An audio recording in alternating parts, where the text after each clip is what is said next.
حسین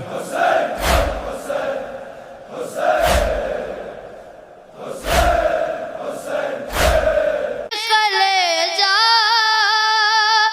جناب اکبر کا حسین کو وہی نیزہ دکھا کے قتل کیا، ستم بڑھا کے ستا کے رلا کے قتل کیا۔ حسین بولے سکینہ معاف کرنا مجھے کہ شمر نے مجھے سینے پہ آ کے قتل کیا، ستم بڑھا کے ستا کے رلا کے قتل کیا۔ الجھ گئی تھی ستم گئی کے ہاتھ میں زلفے، سر حسین کو ایسے اٹھا کے قتل کیا، ستم بڑھا کے ستا کے رلا کے قتل کیا۔ کہا صغیر کے ہنسنے کا لے لیا بدلہ، کہا صغیر کے ہنسنے کا لے لیا بدلہ، حسین غم نے تجھے مسکرا کے قتل کیا، ستم بڑھا گلے میں ڈال کے عباس کے کٹے بازو، گلے میں ڈال کے عباس کے کٹے بازو، انہوں نے شاہ کو خوشیاں منا کے قتل کیا، ستم بڑھا کے ستا کے رلا کے قتل کیا۔ وہ بے بسی تھی وہ چارگی وہ لاچاری، وہ بے بسی تھی وہ چارگی وہ لاچاری، میرے حسین کو آنکھیں دکھا کے قتل کیا، ستم بڑھا کے ستا کے رلا کے قتل کیا۔ کبھی گلے کبھی رخسار اور کبھی سر پہ، کبھی گلے کبھی رخسار کبھی دوسرے سر پہ، کہاں کہاں پہ وہ خنجر چلا کے قتل کیا، ستم بڑھا کے ستا کے رلا کے قتل کیا۔ پکار شمر کے دیکھے تیری بہن تجھ کو، کس لیے تجھے مقتل ملا کے قتل کیا، ستم بڑھا نبی کے لال کی مظلومیت کہے یہ ہے اسے نبی کی حدیثیں سنا کے قتل کیا، ستم بڑھا کے ستا کے رولا کے قتل کیا۔ بر محمد و آل محمد صلوات۔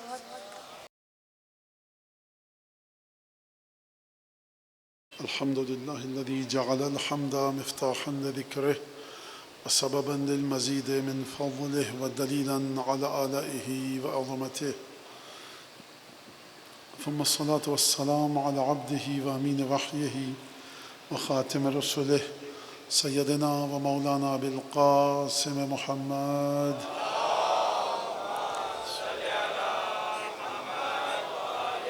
وعلى أهل بيته الطيبين الطاهرين الذين أذهب الله عنهم الرجس وطهرهم تطهيرا، واللعن الدائم على أعدائهم أجمعين. أما بعد، فقد قال الله الحكيم في كتابه المجيد: أعوذ بالله من الشيطان الرجيم، إنما يريد الله ليذهب عنكم رجس أهل البيت ويطهركم تطهيرا.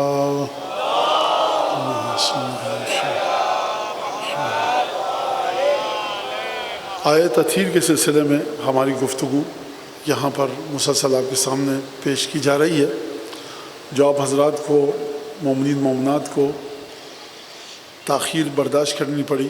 ظاہر سی بات ہے، کچھ چیزیں انسان کے اختیار میں نہیں ہوتی، اور آپ سے دعا ہے کہ درخواست ہے کہ دعا فرمائیے کہ چیزیں الحمدللہ بہتری کی طرف جائیں اور مجلس انشاءاللہ تعالی بخیر و عافیت ہو جائے۔ درود پڑھیں محمد آل محمد۔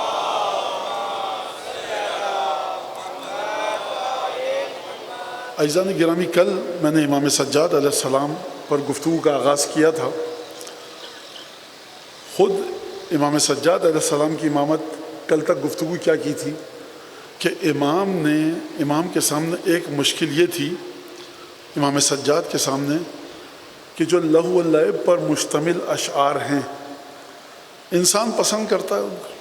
اکثریت معاشرے کے لوگ ایسے ہیں جو من پسند اور دل پسند خواہشات کے مطابق چلتے ہیں، اور وہ معاشرہ کہ جو رسول خدا کی تعلیمات سے، آل محمد کی تعلیمات سے 50 سال سے دور ہے، مدینہ کا معاشرہ، اس میں موسیقی، رقص، گانا، نغمات، موسیقی کے آلات یہ آ چکے تھے۔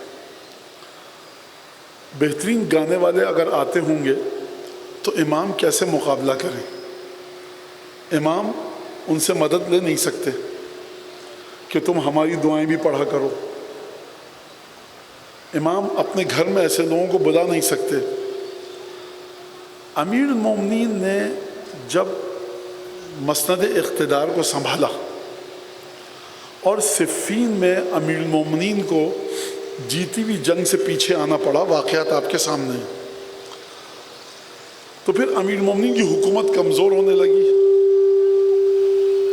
امیر المومنین کی حکومت کمزور ہونے لگی۔ عبداللہ بن عباس نے کہا کہ آپ ایک کام کیجئے، حکومت کمزور ہو رہی ہے تو آپ قبیلے کے سرداروں کو ذرا پیسہ دیجئے تاکہ یہ اپنے قبیلے کے لوگوں کو لائیں اور آپ کے حامی بن جائیں۔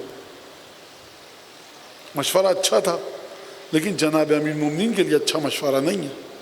مولانا نے کہا اطلب النصر بالجور، تم یہ کہہ رہے ہو کہ میں مدد طلب کروں ستم کر کے؟ اگر میرا ذاتی مال ہوتا تب بھی میں بطور رشوت ان کو نہ دیتا قبیلے کے سرداروں کا آئیں میری مدد کریں۔ فکیفا، اور سوچو ذرا، والمال مال اللہ، یہ مال خدا کا مال ہے، اگر میرا ذاتی مال ہوتا تب بھی میں نہیں دیتا بطور رشوت، یہ مال خدا کا ہے۔ تو تو یہیں سے آپ نے سمجھ لیا اہل بیت کے مزاج کو. اطلب النصر بالجور، کیا میں مدد طلب کروں قبیلے کے سرداروں کو خدا کا مال بیت المال دے کر؟ یہ خدا کا مال ہے، میرا اختیار نہیں ہے اس میں. فرمایا اگر میرا ذاتی مال بھی ہوتا یہ حرکت میں نہیں کر سکتا تھا.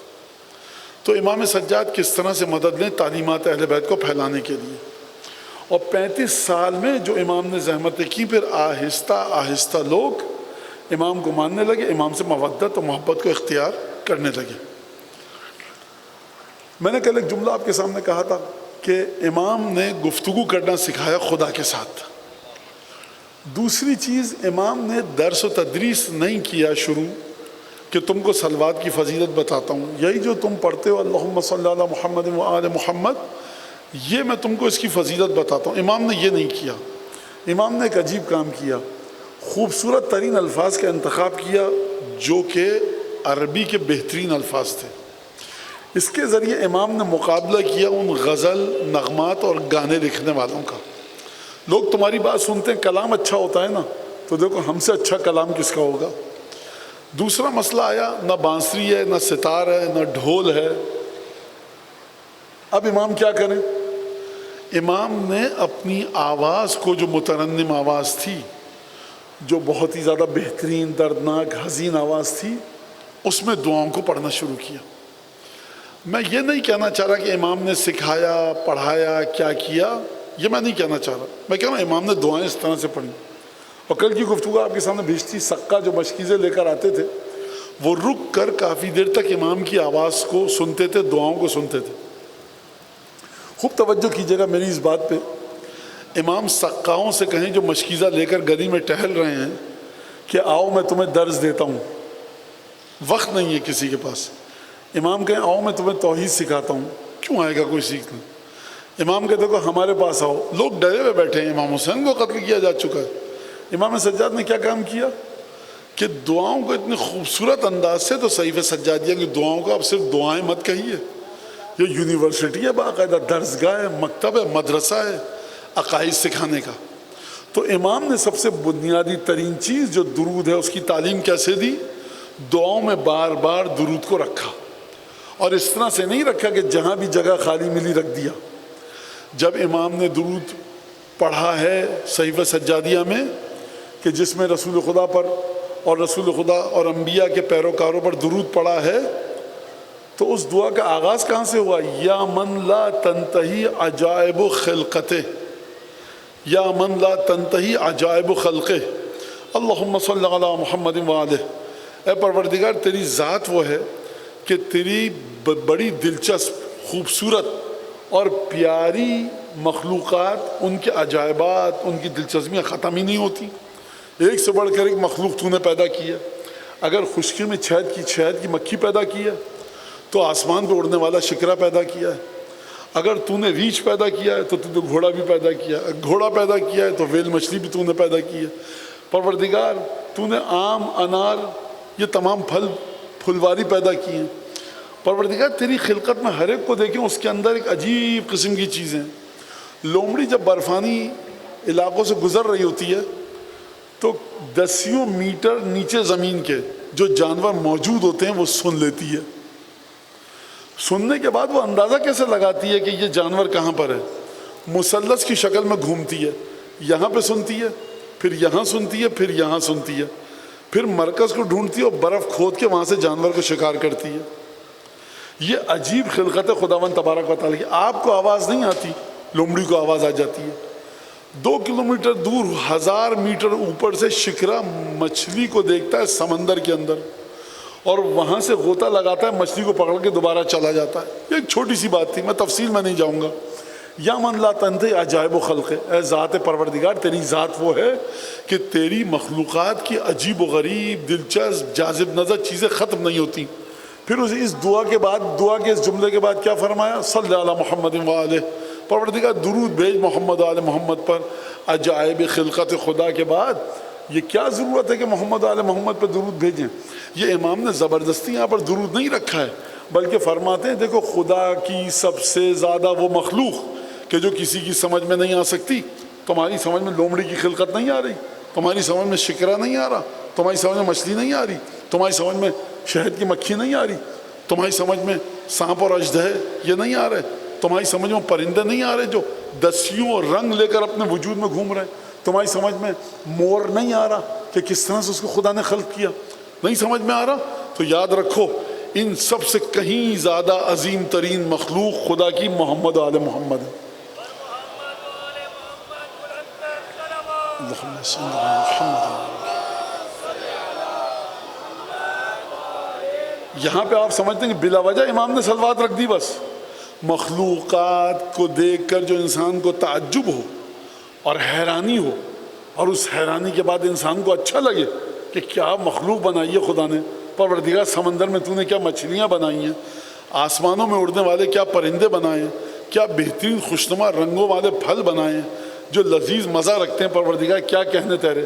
امام سجاد فرمانا چاہ رہے ہیں کہ ذرا آؤ تو صحیح آل محمد کو تو دیکھو، یہ کون آل محمد ہیں؟ ما خلقت السماء مبنیہ ولا ارضا مدحیہ فلا فلک یدور ولا بحر یجری ولا فلک یسری۔ سمندر کے سینے پہ جو کشتی چل رہی ہے، جو یہ سمندر کی موجوں میں روانی ہے، یہ جو دریا میں روانی ہے، یہ جو زمین، چاند، سورج، ستارے، حدیث قسم میں پروردگار نے فرمایا میں نے نہیں خلق کیے مگر آل محمد کی محبت میں۔ لہٰذا تم جو مچھلی، شکرا، چیل، لومڑی، انار، امرود، پپیتا دیکھ کر مبہوت ہو جاتے ہو، خدایا تیری کیا چیزیں بنائی تو نے، ذرا آل محمد کو تو دیکھو، یہ وہ ہستیاں ہیں کہ جو نعمت تم کو مل رہی ہے یہ پھل انہی کے صدقے میں پکتے ہیں، یہ تمام نعمتیں تمہیں انہی کے صدقے میں ملتی ہیں۔ امام زمانہ علیہ السلام نے کیا فرمایا؟ بی اطفاء اللہ البلا، صرف اور صرف میری وجہ سے خدا تم لوگوں سے بلاؤں کو دور کرتا ہے۔ کیا مطلب ہے اس کا؟ خدا نے قرآن میں فرمایا ما یعبأ بکم ربی لولا دعاؤکم، تمہارا رب تمہاری طرف توجہ نہیں کرتا اگر تم دعا نہیں کرتے۔ ہم سب دعا کر رہے ہیں لیکن وہ کون سی ہستی ہے کہ جس کی دعا اس زبان سے ہو رہی ہے جس زبان سے کوئی گناہ ہی نہیں ہوا؟ وہ کون سی ہستی ہے کہ جس کی عبادتیں معراج پر ہیں؟ وہ زبان ہے آپ کے 12ویں آقا کی زبان۔ امام زمانہ جو دعا کر رہے ہیں اس کے ذریعے بلائیں دور ہو رہی ہیں، تو تم سمجھتے ہو کہ پھل پک گئے تم نے کھا لیے؟ بے یمنہ رزق الورا وبے وجودہ ثبتت الارض والسماء۔ دیکھو پھل جو پکتے ہیں وہ امام کی دعاؤں کے نتیجے میں پکتے ہیں، جو برکتیں تم کو ملتی ہیں وہ امام کے نتیجے میں ملتی ہیں۔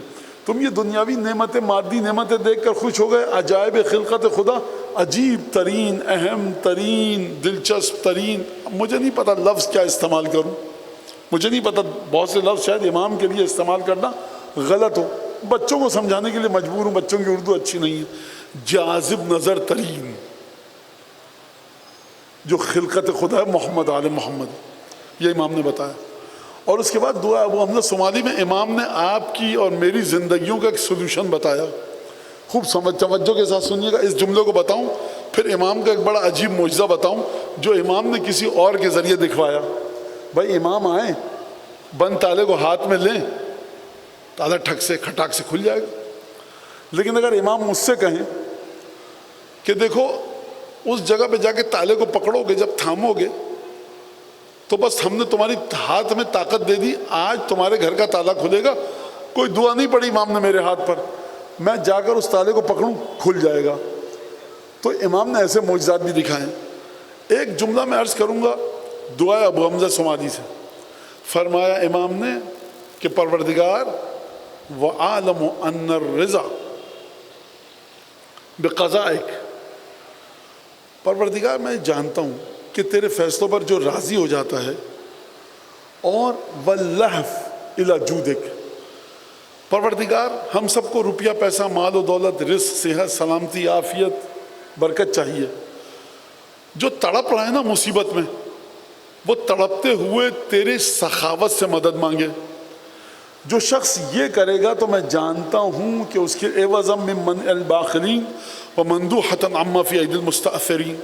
ذرا حوصلے سے کام لیجیے، میں اس کی تشریح کر دوں 2-4 جملوں میں۔ مولانا نوکری کی، ہمارا انکریمنٹ کھا گئے، مولانا وہاں گئے بونس ملنا تھا نہیں دیا، مولانا اوور ٹائم کرنا تھا نہیں دیا، مولانا رشتہ داروں نے جائیداد کھا دی، مولانا بھائی نے ہمارا مال دبا لیا، مولانا بہن نے ہمارا مال لوٹ لیا، نہیں دی، بڑی کوشش کی نہیں مل رہا۔ امام فرما رہے ہیں خدا سے فریاد کرو، خدا کی بخشش کو لے کر، اگر تم نے یہ کیا تو امام فرما اعلم، میں یہ یقین رکھتا ہوں کہ جو جب دنیا والوں سے مایوس ہو جائے تو خدا کی بارگاہ میں فریاد کرے اے وزم ممن الباخرین، وہ لوگ کہ جنہوں نے میرے مال کو غصب کر لیا ہے، اور وہ لوگ کہ جنہوں نے میرا مال سارا کا سارا اپنی طرف کر لیا ہے، یا میں جہاں گیا وہ کنجوس تھا آدمی، وہ میرا جو جس کے پاس میں نوکری کرتا تھا وہ بخیل تھا، کنجوس تھا، اس نے میرا اوور ٹائم نہیں دیا، پیسے نہیں دیے، مانگ مانگ کے تھک گیا۔ اب امام فرما رہے ہیں خدا کی طرف آؤ، خدا سے مدد مانگو، جو خدا تمہیں عوض دے گا وہ اس سے کہیں بالا تر ہوگا جو دنیا کے لوگوں نے تمہارا حق دبایا اور حق غصب کیا۔ یہ آپ کو کون بتا سکتا تھا؟ اور اس کے بعد امام نے اسی دعا ابو حمزہ صومالی میں ایک دفعہ فرمایا اللہم صلی علی محمد و آل محمد، درود بھیج دیا امام نے۔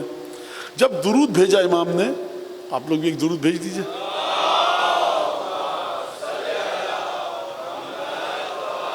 جب درود بھیجا امام نے، اس کے بعد ایک جملہ اللہم صلی علی محمد و آلہ، پروردگار پوری دعا ابو حمزہ صومالی فرمایا اللہم واختم لی بخیر وکفنی ما اہمنی من امر دنیای و آخرتی، پروردگار میرا خاتمہ خیر پر فرما، اور دنیا اور آخرت کی جو چیزیں مجھے پریشان کیے دے رہی ہیں ان سے مجھے نجات دلا دے۔ یہ امام نے جملے سنے آپ نے، جو دنیا اور آخرت کی چیزیں مجھے پریشان کر رہی ہیں ان سے مجھے نجات دلا، پروردگار میرا خاتمہ بخیر ہو۔ جب امام یہ تین دعائیں کر رہے ہیں، آخرت کی پریشانیوں سے نجات، دنیا کی پریشانیوں سے نجات، میرا خاتمہ بخیر ہو، اس سے پہلے امام درود کیوں بھیج رہے ہیں؟ یہ پیغام ہے آپ کے لیے کہ تم چاہتے ہو دنیا کی پریشانیاں دور ہوں، تم چاہتے ہو آخرت کی پریشانیاں دور ہوں، تم چاہتے ہو تمہارا خاتمہ جب ہو دنیا سے جاؤ تو ایمان پر جاؤ، دیکھو میں نے درود کے بعد یہ تین دعائیں مانگی، تم بھی کثرت سے درود پڑھو، خدا یہ چیزیں تم کو دے گا۔ اللہم صلی علی محمد و علی محمد۔ چھٹے امام کے پاس ایک شخص آیا، امام نے گفتگو کی اور اس کا فرمایا کہ ہمارے دادا سید ساجدین کا ایک قول ہے، کیا فرمائیے کہ ویل لمن غلبت آحادہ اعشارہ، بربادی ہے اس کے لیے جس کی اکائیاں دہائیوں پہ غالب ہو جائیں۔ اکائی کسے کہتے ہیں؟ 1 2 3 4 5 6 7 8 9 10 کیا ہے؟ دہائی۔ امام فرما رہے ہیں بربادی ہے اس کے اوپر جس کا 2 اس کے 12 پہ غالب آ جائے، بربادی ہے اس کے لیے جس کا 3 اس کے 24 پہ غالب آ جائے۔ یہ کیا جملہ ہے؟ راوی نے ابن رسول اللہ، اے چھٹے امام کہ آپ کے دادا کا قول کیا ہے؟ مجھے سمجھ میں نہیں آیا۔ فرمایا تم نے قرآن میں نہیں پڑھا من جاء بالحسنۃ فلہ عشر امثالھا، جو ایک نیکی لے کر آئے گا اس کو 10 کا ثواب دوں گا، اور جو گناہ لے کر آئے گا اس کو اسی ایک گناہ کی سزا ملے گی۔ تم ہمارے دادا نے فرمایا ہے کہ دیکھو خبردار کوئی دن ایسا نہ گزرے کہ تم صرف اور صرف برائیاں کیے جاؤ، ایک نیکی بھی کر لو کہ 10 برائیوں کو ختم کر دے۔ عجیب جملہ ہے۔ اب جو امام کے شاگرد تھے وہ بڑا عجیب ہے۔ ایک دفعہ امام نے اپنے علم غیب کو آشکار کیا۔ ولید نے رات کو خط لکھا حجاج ابن یوسف کو دمشق سے مدینے کہ حجاج ابن یوسف سے کہو کہ اب عبد المطلب کے اولادوں کو قتل نہ کرے، بنو ہاشم کو قتل نہ کرے، بہت ہو گیا۔ میں نے دیکھا ہے کہ جس نے بھی بنو عبد المطلب کو قتل کیا، بنو ہاشم کو قتل کیا، اس کی حکومت ختم ہو گئی۔ پچھلے بادشاہوں کو میں نے دیکھا ان کی حکومتیں ختم ہو گئیں بنو عبد المطلب کی اولاد کو قتل کر کے، لہٰذا تم قتل نہ کرو۔ کیوں لکھا ولید نے یہ؟ تاکہ اس کی حکومت بچے۔ غور کرنا ہے فاسق لیکن حکومت جانے سے ڈرتا ہے، کہہ رہا دیکھو جب تک آل محمد کو تنگ نہیں کرو گے حکومت بچی رہے گی۔ تو حجاج کو خط لکھا، دنیا کی لالچ میں کہا کہ آل محمد کے خون سے ہاتھ رنگین نہ کرنا، لیکن فائدہ آل محمد کو ہوا۔ اس کے دل میں دنیا کی محبت تھی لیکن فائدہ آل محمد کو پہنچا۔ بات واضح ہو رہی ہے۔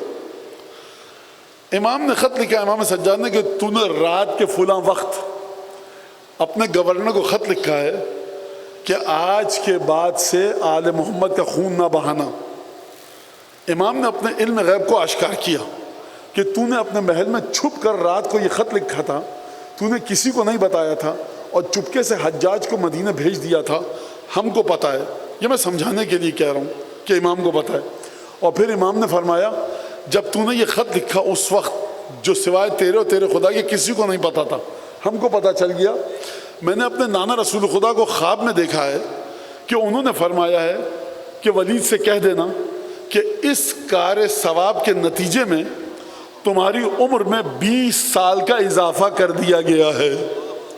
یعنی جو دنیا کی خاطر بھی آل محمد کا احترام کرے، جو دنیا کی خاطر بھی پنجتن کا احترام کرے، ان کے خون کو نہ بہائے، ان کی اولادہ کے خون کو نہ بہائے، یہ رسول خدا فرما کے گئے امام سجاد سے کہ ولید سے کہہ دیتا 20 سال کا اضافہ ہم نے کر دیا ہے۔ مدینہ میں ایک دفعہ امام کا ایک شاگرد ہے ابو خالد کابلی، شاگرد بنا امام کا۔ اب امام دکان نہیں کھولنا چاہتے کہ میں بھی سجادہ نشین ہوں، مخدوم فلانی، پیر مرشد تمہارا۔ امام خدا کی مشیت کے مطابق ہدایت کرتے ہیں، لیکن کبھی کبھی امام اپنے شاگردوں کو اپنے علم کے وہ جلوے دکھاتے ہیں کہ شاگردوں کا یقین مضبوط ہو جائے۔ ابو خالد کابلی آیا، امام کا شاگرد بن گیا۔ ایک دفعہ امام کی خدمت میں تشریف فرما تھا، امام بلائیں گے تو کیا کہیں گے؟ ابو خالد کابلی ادھر آؤ۔ امام نے فرمایا یا کنکر۔ ابو خالد کابلی ہل گئے، کیا ہوا بھائی؟ کہ یہ نام آپ کو کیسے پتا؟ یہ نام میرے گاؤں میں بچپن میں میری ماں نے رکھا تھا۔ اس نیلے آسمان کے نیچے یہ نام یا مجھے پتا ہے اپنا یا میری ماں کو پتا ہے۔ امام نے کیوں کیا؟ کیا مطلب ہے؟ یعنی ابو خالد کابلی ہم تمہارے ایمان کو مضبوط کرنا چاہتے ہیں کہ اب رسول اللہ کچھ پیسے مل جائیں گے؟ کیوں چاہیے؟ کہا کہ مجھے جانا ہے اپنی ماں سے ملنے کے لیے اپنے گاؤں دیہات شہر۔ مظلومیت دیکھیے، امام صاحب کہا میرے پاس پیسے نہیں ہیں۔ یہ کون سا زمانہ ہے کہ جب امام کا سب ساتھ چھوڑ چکے ہیں، امام کے باغ کہاں گئے، امام کی کھیتیاں کہاں گئیں جو امیر المومنین نے لگائی تھیں، سب ختم ہو چکا۔ کہا پھر کیا کروں ابن رسول اللہ؟ کہا کہ دیکھو کچھ دنوں میں شام سے ایک پیسے والا شخص آئے گا، اس سے پیسے مانگوں؟ میں اپنے الفاظ بھی ملا رہا ہوں اس میں۔ امام نے یہ نہیں کہا اس کی ایک بیٹی ہے، اس پر جن آ چکا ہے، وہ جگہ جگہ مارا مارا پھر چکا، کوئی جن میری بیٹی پر سے اتار دے، نہیں اتر رہا، پیسے کیسے ملیں گے یا ابن رسول اللہ؟ کہا کہ تم مجھ سے جا کر کہنا کہ میں تمہاری بیٹی کا جن اتار دوں گا، اور کہنا کہ مجھے پیسے اتنے دو جو میرے دیہات تک جانے کے۔ آپ میں سے بہت سے لوگ سمجھیں گے مولانا دوسرے کی مشکل کے لیے امام سکھا رہے ہیں پیسے دو۔ کمزور اور غریب کے ساتھ امام یہ کام نہیں کرتا۔ بڑا کروڑ پتی شخص تھا، یہ دنیا میں سب جگہ تھک گئے، مارے مارے پھرے، اب یہ شخص آ رہا ہے، امام نے نہیں کہا مجھے پیسے دینا، کہا تجھے بتا رہا ہوں تو لے لے۔ معصومین، استغفر اللہ، حاشا وکلا، یہ ایک بڑا مسئلہ ہے۔ آپ ڈھونڈتے رہے، ڈاکٹر کو ڈھونڈتے رہے، بڑے بڑے ہاسپٹلز میں دکھایا، لاکھوں روپے خرچ ہو گئے، ایک ہومیوپیتھک کے، ایک آیورویدک، ایک ہربل میڈیسن والے کو دکھایا، اس نے محنت سے دوا دی، ارے بہت شکریہ، جیب میں رکھی آ گئے۔ بھائی یہ خدا کو پسند نہیں ہے بات۔ لاکھوں روپے جو تمہارے حلق پہ خنجر رکھ کے لے رہا ہے اس کو دے رہے ہو، اس بیچارے نے تمہیں میڈیسن دی ہے، دوا دی ہے، کچھ اس کا خیال کرو۔ کتنے لوگ ہیں دعا کا پانی پڑھ کے دیا، بیماری اچھی ہو گئی، بہت شکریہ۔ بہت شکریہ کیا مطلب؟ اس کو خدا اجر دے گا؟ لوگوں کی سمجھ میں کیوں نہیں آتا؟ جو بیچارے دعائیں دیتے ہیں، یہاں پر تعویذ لکھتے ہیں، مومنین، عجیب حالت ہے ان کی۔ 40 دن بیٹھ کے دعائیں پڑھ کے دی، پانی پر پھونک کے یہ پڑھنا، ارے بہت شکریہ۔ یہ منرل واٹر نہیں ہے جو 50 روپے کی بوتل ملتی ہے، اس کی محنت ہے بیچارے نے، اس کو کوئی تحفہ دو، ہدیہ دو، شان کے مطابق اپنی۔ جب معاشرے سے یہ چیزیں رخصت ہو جائیں تو برکت چلی جاتی ہے۔ برکت لانی ہے معاشرے میں، یاد رکھیے آپ کے دوست نے معمولی کام بھی کیا، اس کے مقابلے میں اس کو کوئی اجر دیجئے۔ کسی نے آپ کے لیے دروازہ بھی کھولا، اس کے لیے دعا کیجئے۔ کسی نے آپ کو پانی کا گلاس دیا، اس کے لیے دعا کیجئے۔ لہٰذا امام نے کہا جا کر اس سے 50 بار ناد علی پڑھنا، 200 بار آیت الکرسی، 120 بار سورہ بقرہ کا جانا، اس کے بائیں کان میں کہنا، دائیں میں نہیں، بائیں کان میں الٹے کان میں، لیفٹ ایئر میں. اس سے کہنا یا خبیث، اے خبیث نکل اس لڑکی کے بدن سے. مولا کوئی دعا، کوئی تعویذ، یہ تو کوئی بھی کہہ سکتا ہے، ہر آدمی کہہ سکتا ہے، ہر فاسق و فاجر کہہ سکتا ہے. سید سجاد نے جو جملہ سکھایا، لیکن یہاں سید سجاد کی زبان سے منتقل ہو کے تمہارے کان میں جا رہا ہے. لہذا غور فرمایا آپ نے. امام نے کہا اچھا دیکھو بات سنو. وہ کہے گا پیسے دے دوں گا. جب تم اس کی بیٹی کے بائیں کان میں یہ جملہ کہو گے نا یا خبیث اخرج، کہنا پیسے اتنے دوں گا، ٹھیک ہے، اور کہنا سن لو پیسے دے گا نہیں تم کو. وہی بیماری پتہ نہیں کیسے اچھا ہو گیا.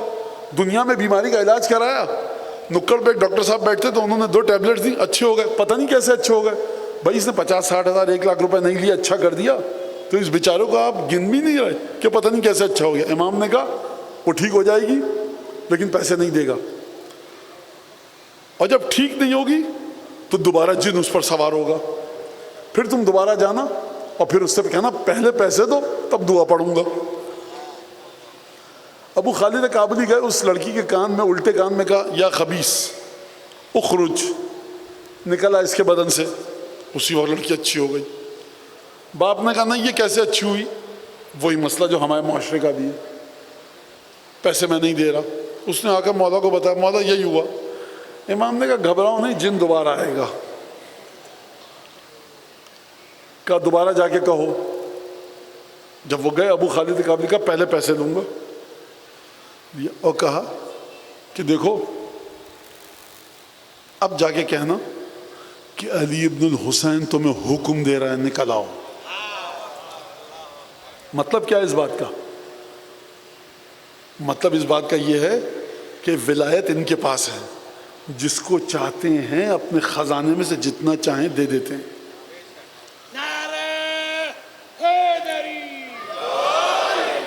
لہذا یہ امام سجاد نے اس طرح سے، اور پھر اس کے بعد محبت جو لوگوں کے دلوں میں تھی. واقعہ آپ نے سنا ہوگا کہ امام جب حج کرنے گئے تھے، طواف کا رستہ نہیں مل رہا تھا ہشام ابن عبد الملک کو. ولید ابن عبد الملک کا بھائی ہے، شہزادہ ہے، بعد میں خلیفہ بنے گا. ایک دفعہ دیکھا دبلا پتلا سا ایک نوجوان، چہرے پر نورانیت، حجر اسود چومنے گیا. بادشاہ سلامت کا بھائی کھڑا ہے، کوئی وقت ہی نہیں دے رہا. امام سجاد گئے، بھیڑ گائے کی طرح چھٹی. امام نے حجر اسود کا بوسہ لیا اور بوسہ لے کر آ گئے. شام سے جو قافلہ آیا تھا اس میں ایک شخص کھڑا تھا. اس نے ہشام سے پوچھا، بادشاہ کے بھائی سے، من حاضر رجل، یہ کون تھا؟ اس کا مطلب یہ نہیں کہ یہ کون تھا، اس کا مطلب بادشاہ سلامت 1 گھنٹے سے کھڑے، کوئی آپ کو اوقات نہیں ہے، یہ کون تھا؟ یہ تو کسی نوکر چاکر کے ساتھ بھی نہیں آیا. ہشام نے کہا میں نہیں جانتا کون تھا. خوب جانتا تھا، جانتا رہا، بتا دوں گا کس کا پوتا ہے تو ہماری دال کہاں گلے گی. اسی وقت فرزدق موجود تھے. فرزدق نے قصیدہ کہا، درود پڑھے محمد آل محمد.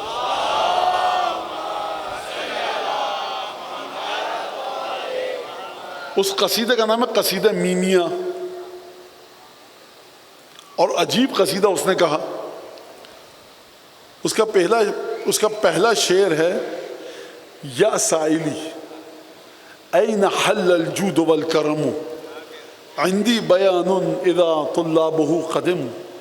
اے پوچھنے والے، اگر تو یہ پوچھ رہا ہے کہ کرم اور سخاوت کس کے وجود میں ٹھاٹے مار رہی ہے تو مجھے پتا ہے، مجھ سے پوچھ، بتاؤں گا سخاوت کہاں ہے.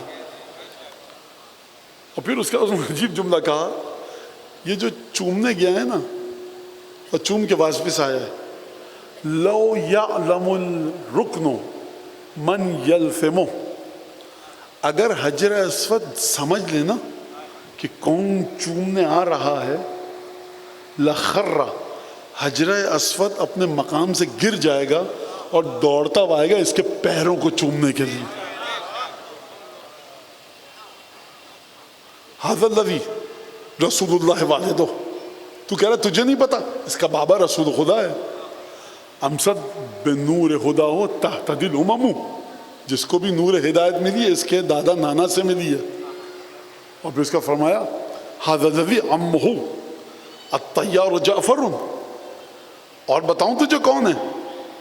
اس کا تو نام سنا ہوگا تو نے، جس کے دونوں بازو کٹے تھے رسول کی مدد میں.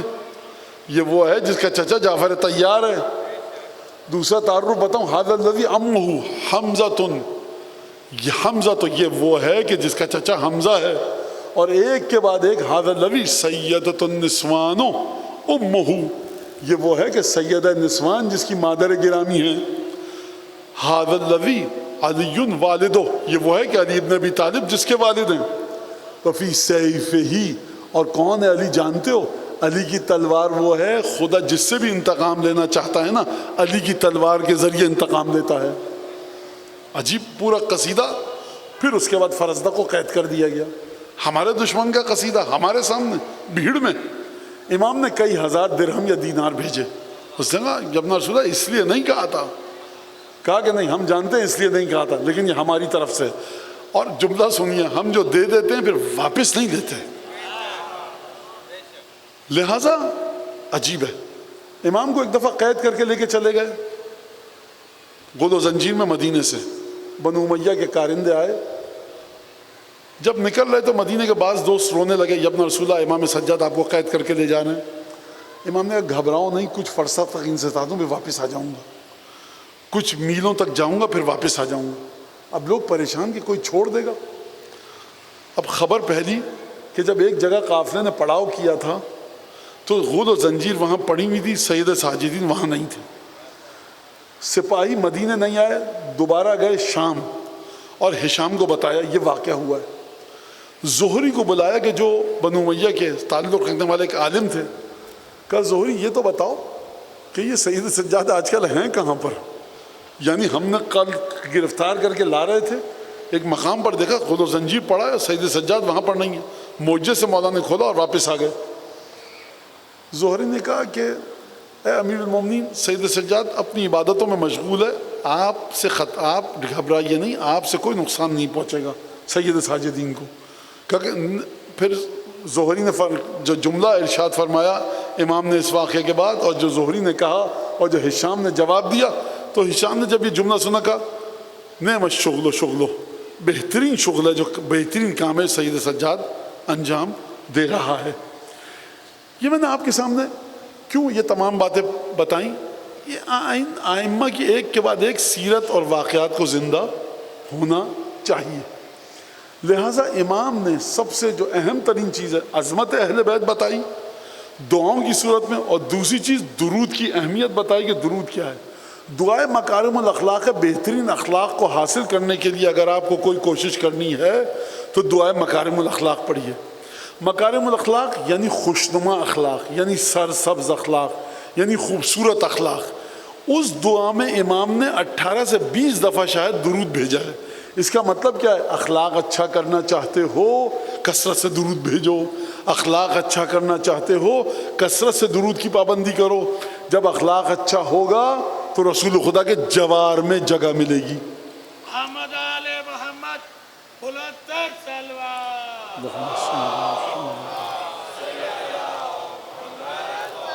لہذا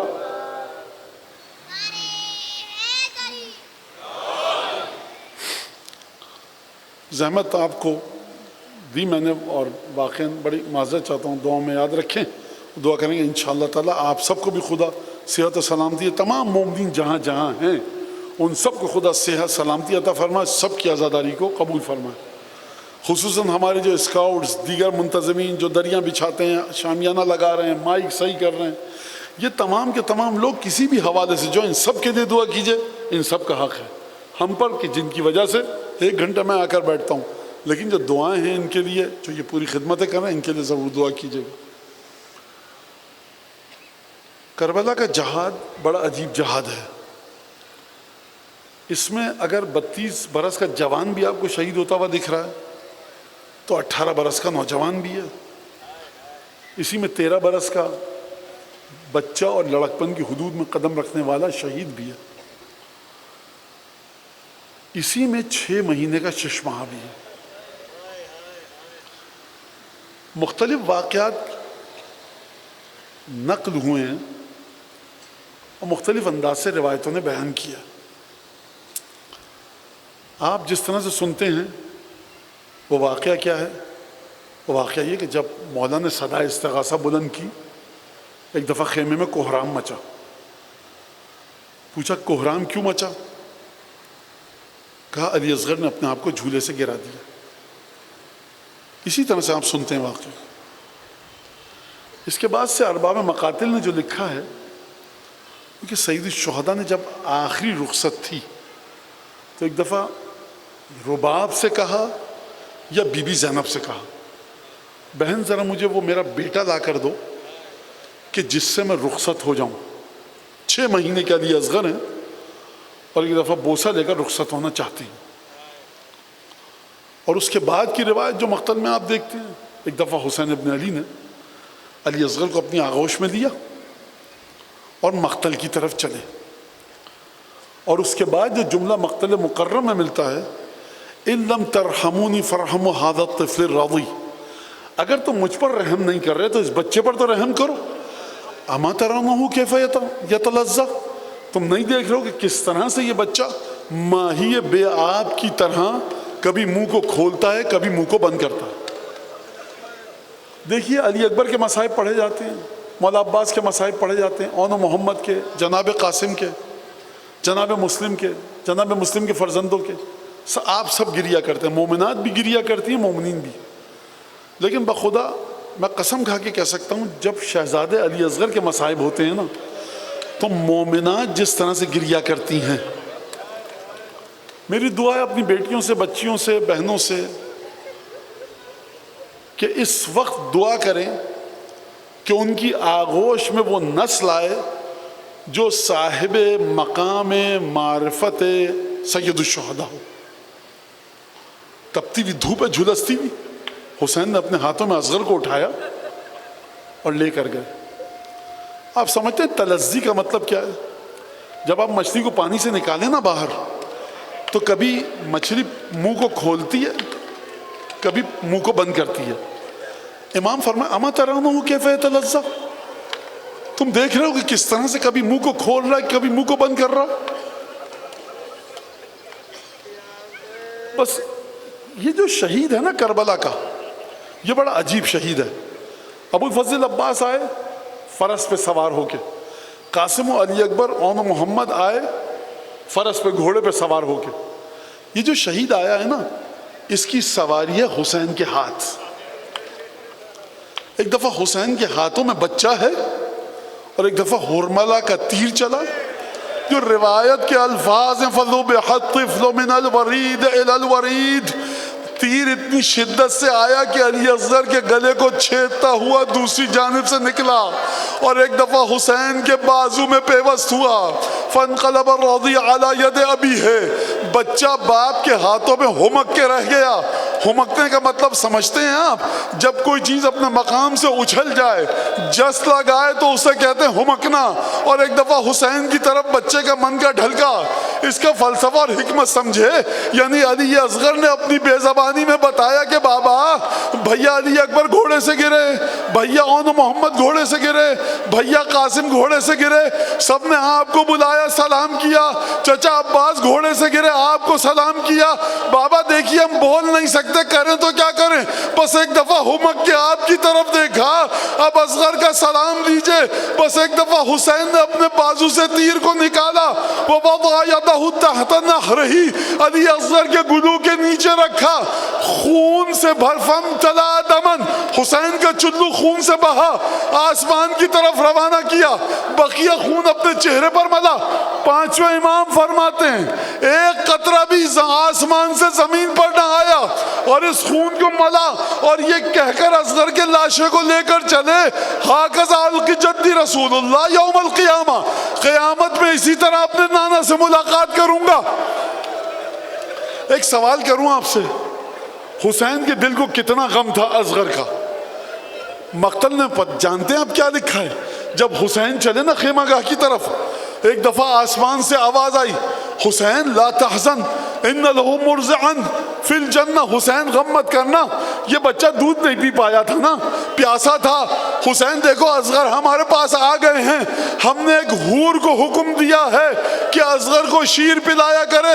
میں کہوں گا مولا حسین, یہ اصغر کی مصیبت کتنی عجیب تھی کہ آسمان سے تسلی دی گئی.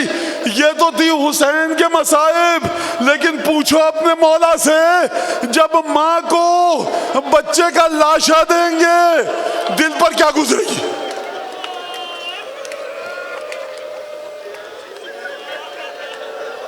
چھ مہینے کا بچہ ہونا, باپ ہسپتال لے کر جائے,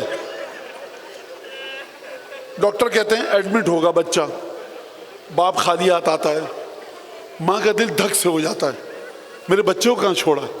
کب پریشان مت ہوئیے, شام تک آ جائے گا. ارے کیا ہو گیا؟ ایک رونا پیٹنا شروع ہو جاتا ہے, ماں کا دل ہے نا. باپ کہتا ہے آ کر نہیں, 2 دن اور رہے گا ہسپتال میں.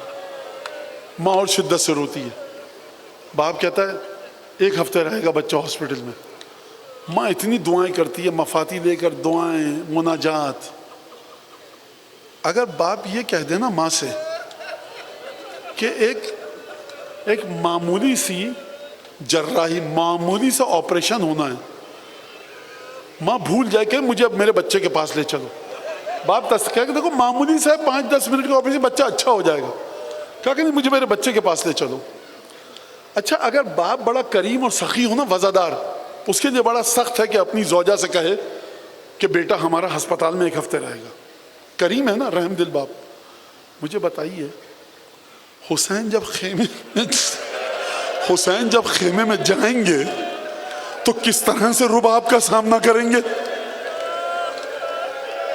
آیت اللہ العظمیٰ محمد حسین اصفہانی فرماتے ہیں کہ آقا اصغر کے لاشوں کو لے کر تو جا رہے ہو خیمے میں, لیکن اگر ماں نے پوچھ لیا کہ کرتا جو میں نے پہنایا تھا وہ سفید تھا, اور جب اصغر واپس آیا ہے تو عقیق کے رنگ کا کرتا کیوں ہو گیا, تو مولا آپ کیا جواب دیں گے؟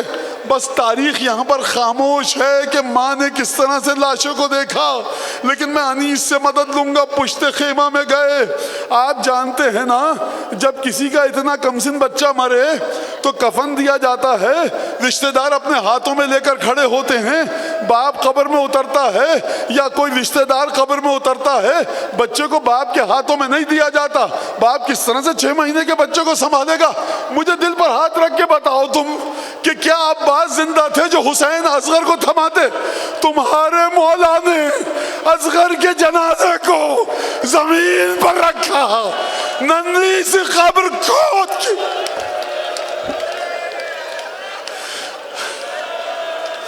فحفر قبرا بجفن سیفہ, تلوار کے نیام سے قبر کھودی, اصغر کو قبر میں دفن کیا.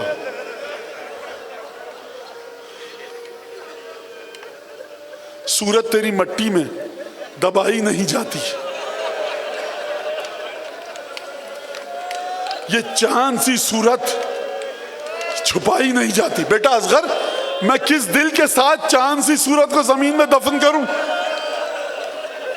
بس انیس نے قصے کو ختم کیا. جس وقت رکھی قبر میں وہ چاند سی تصویر,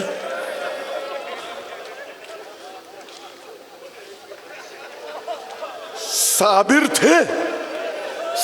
تھے, پاش کے شہوالا نکل آئے, نزدیک یہ تھا منہ سے کلیجہ نکل آئے.